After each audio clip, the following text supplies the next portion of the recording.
So we're talking today about applications of some of the things we've just been talking about over the last 2 days. So just a couple motion problems is mainly the thing we're thinking about. And the chief example, and this is listed on the back at the very bottom in a box too. Look at the back page in the bottom. If you have an initial velocity, you know that by now, right? That a lot of times that's given as an angle and a magnitude or a speed, right? Well, you could also write that in component form, break that down into velocity in the x and in the y direction, right? Like this. Not a huge surprise, maybe a little bit different in notation. I'm just letting like v0 be the symbol we use for like the magnitude of the velocity. But this is a vector, right? So in red we have the x and in blue the y component of the velocity.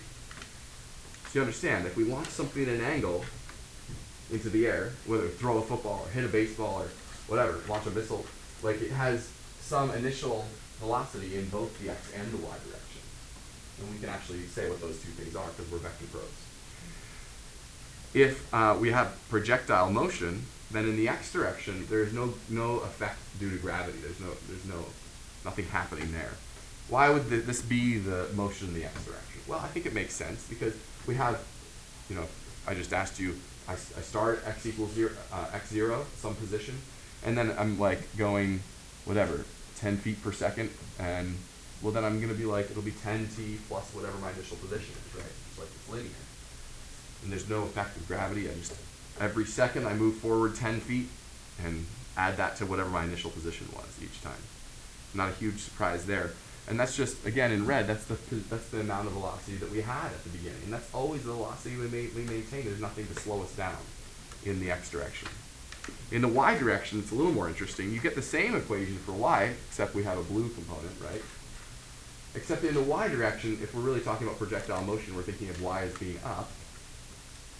Then we also get, not just this piece, like this here, but also like a quadratic term that's due to the effect of gravity, right?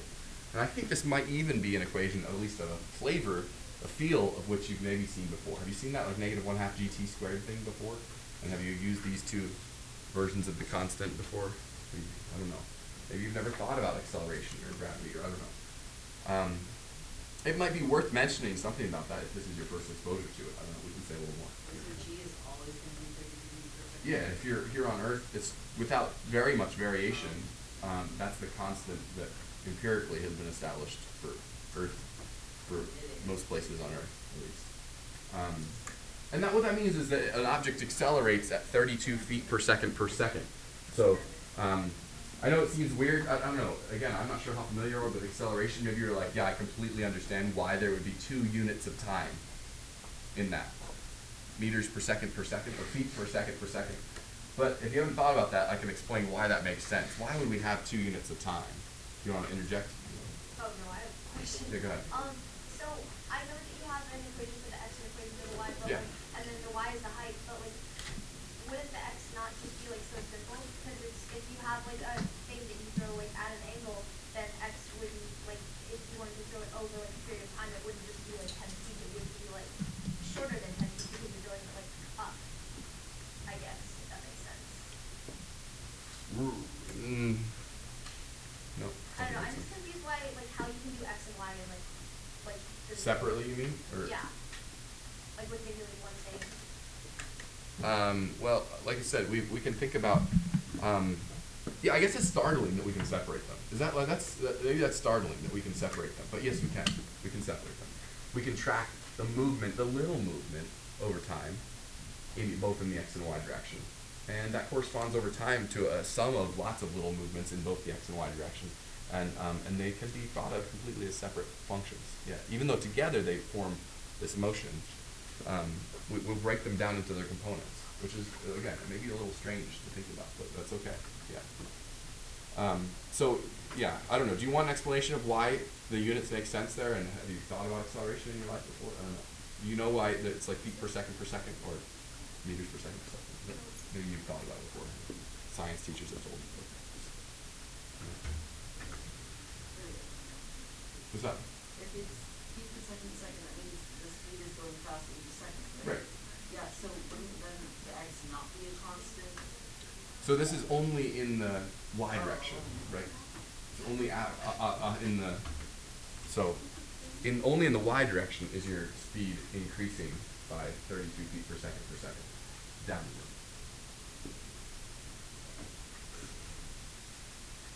Yeah. So. All right. So let's start with only one dimension at a time here. So let's start with boy throwing a ball out the window here. Here we go. Here's a building. Here's a boy. His hand. He's throwing a ball out the window, up, and then it's going to come back down. Here he is inside. Okay? Can you imagine? 75 feet is the height of his hand here, apparently. And there's something else given. 30 feet per second. He's throwing it up at 30 feet per second, directly up. So there's no motion in which direction? X, right? So if we're coming up with a parametric model for this, let's just let X be whatever your favorite number is. What's your favorite number? 6. Let's let X be 6, okay? And it never will be anything other than 6 for this, right? It'll always going up and down. X left and right movement here is not happening. All right, but then what about y? That's slightly more complicated, right? We actually have this nice projectile motion happening in the vertical direction. So how does that look if you're going to like religiously obey the equation I just talked about here? How's that going to work?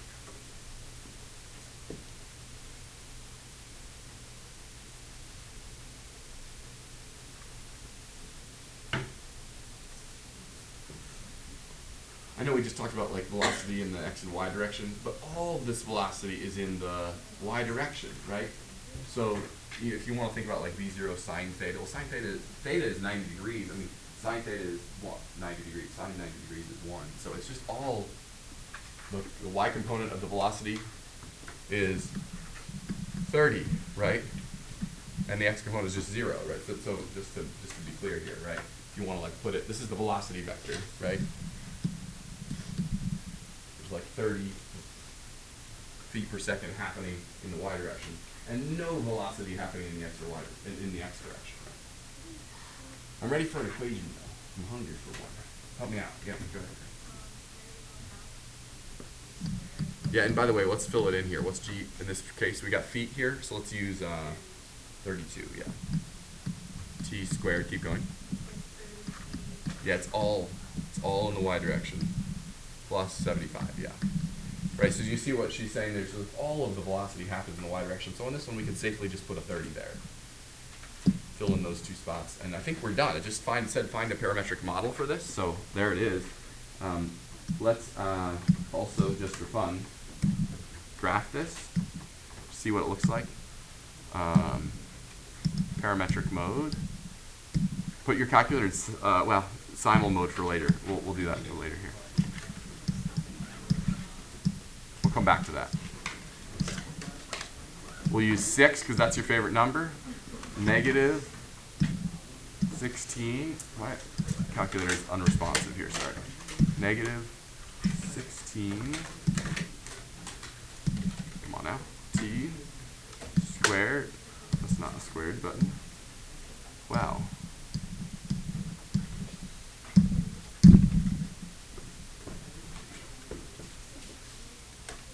Sorry, my board doesn't work very well. There we go.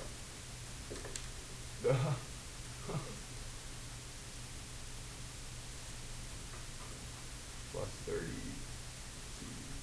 plus 75. There we go. Go to window. Let's go from 0 to 5 seconds, say.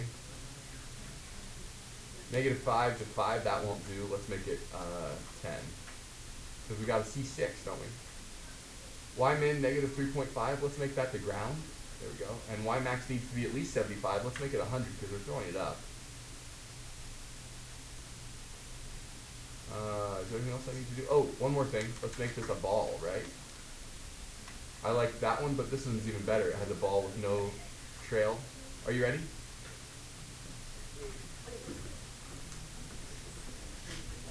This is like a cinematic experience, so let's turn the lights on. Okay. Are you ready? This is the moment of truth. Goes up, and then watch as it speeds down. Did you see that? Was that a cinematic experience? Would you like to see it again?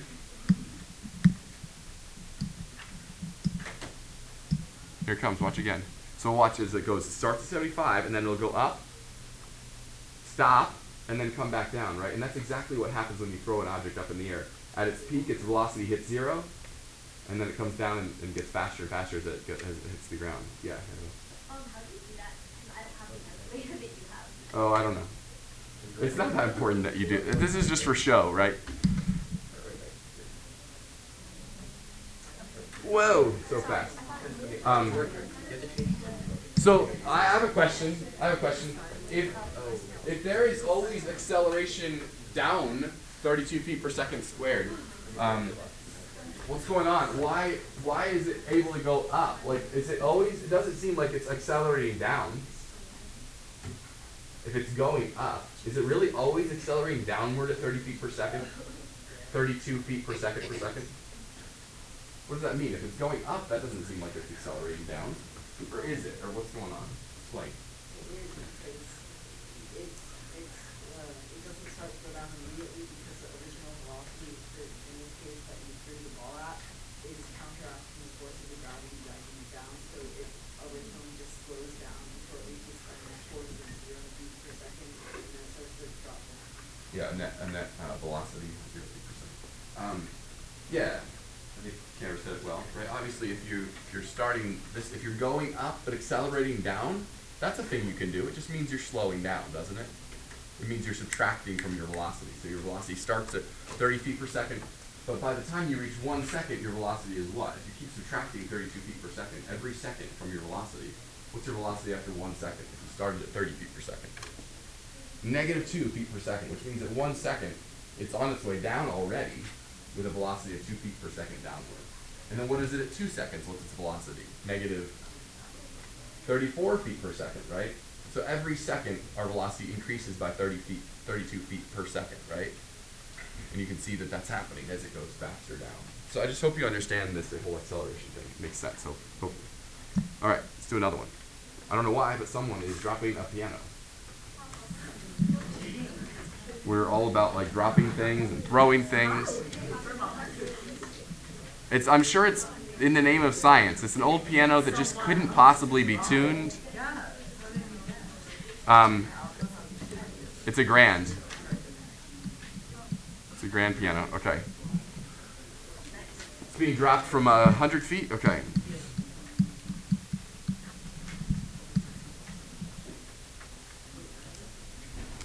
So again, X is, what's your favorite number, Rocky? 7. All right, I love that number. Yeah. So it's fixed, though, right? You make it whatever you like. X is not changing again, just for the sake of discussion. Y is changing, though. You have some projectile motion again, right? We sent the piano into motion. By the way, there is no initial velocity on the piano, right?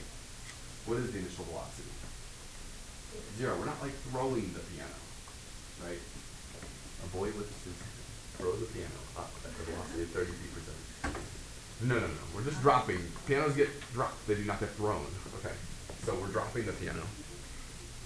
Its initial velocity is 0. That's an important thing to maybe note in every direction.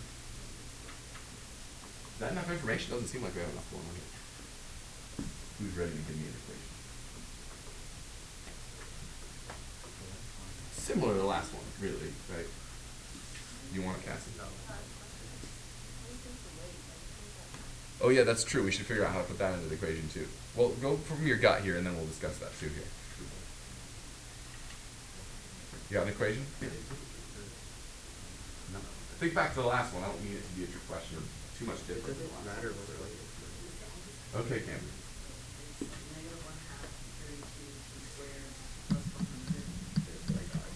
So plus v0, which is 0 times t, so 0t is just not there, I hear you.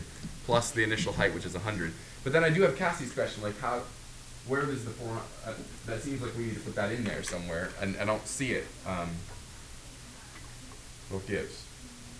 Where does the 400 go, I guess is the question. That must matter, and we need to account for it, so Sebastian. it doesn't? We didn't have a weight for the ball, so it doesn't matter. Oh, okay, by symmetry. If this problem is like the last, and it wasn't given there, he says, hacking the problem. This calculator. Maybe it matters in the last problem we got it wrong. Who knows? No, it doesn't matter. If you this thing weighs It doesn't matter. more than this rate, right? But if I they drop it, Let's drop them. my calculator. I think you were right. I played it back in slow-mo, and they did hit the ground at the same time. Yeah, Annabelle?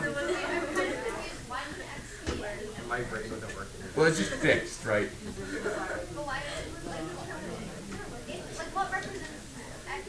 There's no motion in the X direction at all yet, right? So like that direction would be in something like that and they would be Yes. oh, Right, there'd be both motion in the X and Y direction. Alright, so we haven't played around with X yet at all. If you'd like to see the piano drop, feel free to do that on your calculator as well. But yeah, it doesn't actually matter what the weight of the piano is. I think you've probably heard people say this before.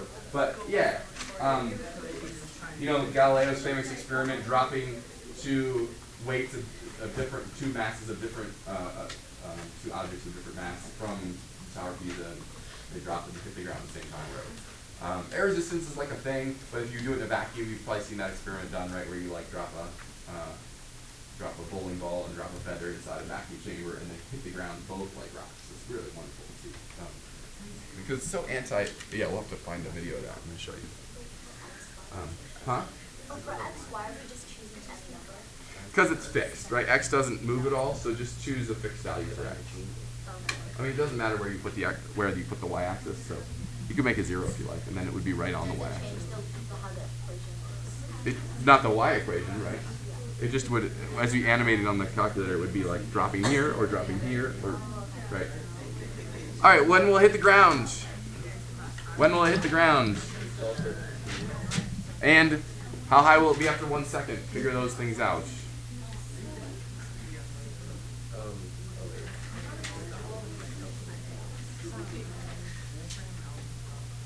you figure out when it hits the ground?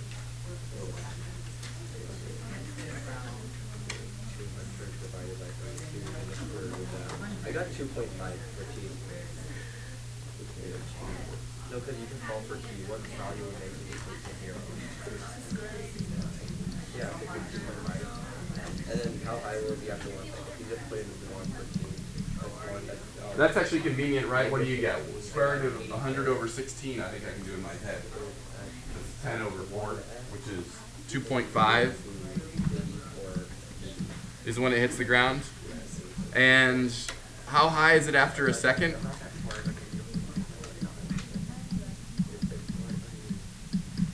Did you get 84 feet? How fast is it going at one second too? Let's ask that question. Located at 84 feet above the ground. How fast is it going? 1 second into its journey. Do we know? 32 feet per second. It was going 0 feet per second at the very beginning, and now it's accelerating 32 feet per second. So it should be going 32 feet per second downward, and it's located 84 feet above the ground. Okay. Let's skip the capture the flag one for now, even though it's fun. I'd like to show you, make sure we do. We can come back to it if we have a few minutes, but I don't know if we will. Let's do the baseball one because I think that's most helpful for the homework you're doing tonight. So we've got someone hitting a baseball 4 feet above the ground. This is like that classic projectile motion example, and she's actually hitting it at an angle, right? So what is our velocity vector here? What's the velocity, the initial velocity in the x direction? Well, it's just 125 times the cosine of 35. Which do you think there's more of? Velocity in the x or in the y direction initially? You got a 35-degree angle. It's like more maybe in the x direction than in the y direction, right? It's like most of your efforts are being put forth in that direction rather than up, right? Good. So, and then in the y direction, we can actually quantify these things. It's 125 sine of 35. So those are the initial velocities in the x and in the y direction. And now we can just apply the theory that we built up at the beginning of this lesson, right? So the x equation, we have motion in both directions this time, right? In the x direction, there's no gravity affecting the situation. We just simply have this velocity just constantly happening, right? It's like distance x equals rate times time, right? plus your initial x position, which is just 0, I guess. I mean, we don't have to even write that. We'll just assume the x-axis is where, the y-axis is where she hit the ball, right? That's fine. And then in the y direction, we have gravity again. Is it feet? Yeah. Plus, we've got now the other pieces here that we've been working with all along. What's the initial upward velocity? Well, it's not 125. It's just this one piece, right?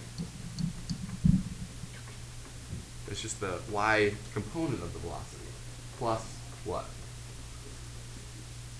We do have an initial height too, don't we? Of 4. All right, so there's our model, and then we have to ask a question too. But that's like a long way to go. I mean, we've done a lot of work in answering this question already. Yeah. Why is the formula just -16 squared? Yeah, that's fine. Yeah, or I know we've only been using. I should have changed one of these to meters or something. Because then we might use 9.8. You're right. It just depends on the units of the problem. It's unfortunate, but I've always been using meters. Yeah. Yeah. For now. I mean, obviously, just for this you know how we normally do for a test. Know everything for the test, but then when the time for our semester B Festival of Knowledge, we'll give you everything there is to know. All right, let's actually answer the question then. Will the ball clear a 25-foot wall that's 400 feet away? Can you rephrase that in a way that, like, lets us get into it? Like, what is it actually asking? How do we attack that question? Oops, I want a T there.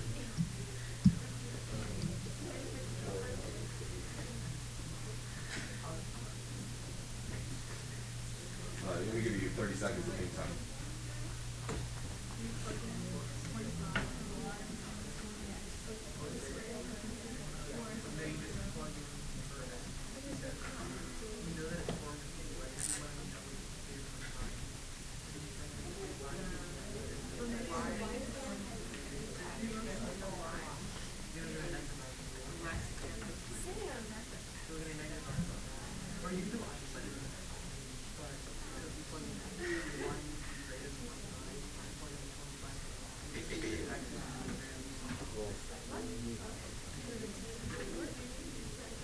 So it's supposed to be a negative series. There we go. So 400 feet.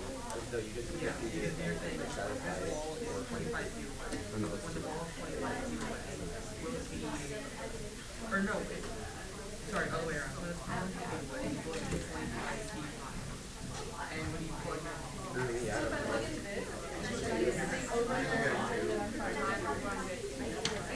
All right, I'm ready. I'm ready to hear from you. I give you a minute to think. Let's come back together. Here we go. So, talk to me about how you're going to approach this. There's like there's a bunch of things one could maybe try to do. What would be the appropriate thing to try? I don't know. You want to?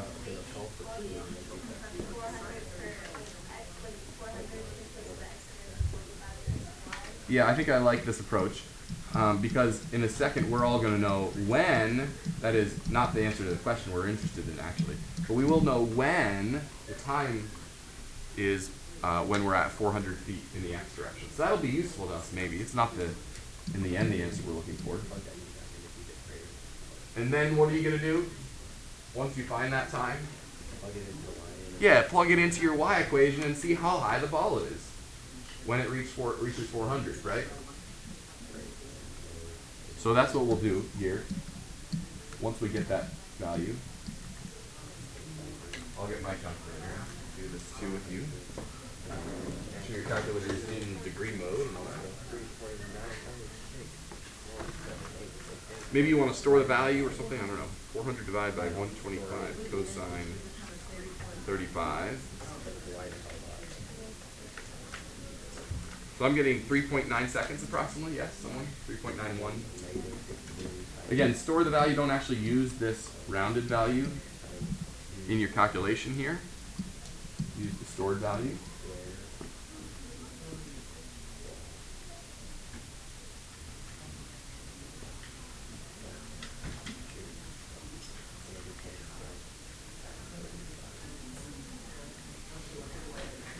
All right, and I'm getting, I don't want to give it away. What'd you get? 39.36. Does it clear the 25-foot wall? Yes. Ashley, you're awesome. By like, well, minus 25. By a lot. By like almost 15 feet, right? 14.9 feet. It clears the wall by, right? Does that make sense? All right, we'll have to go back sometime and do the capture the flag problem. It's kind of fun, but I think this will, especially seeing this example with Ashley, will make your homework go well. Homework 6, excuse me.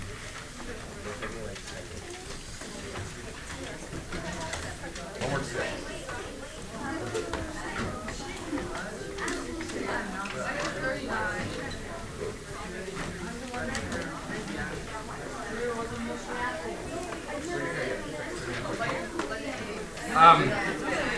Thank you guys.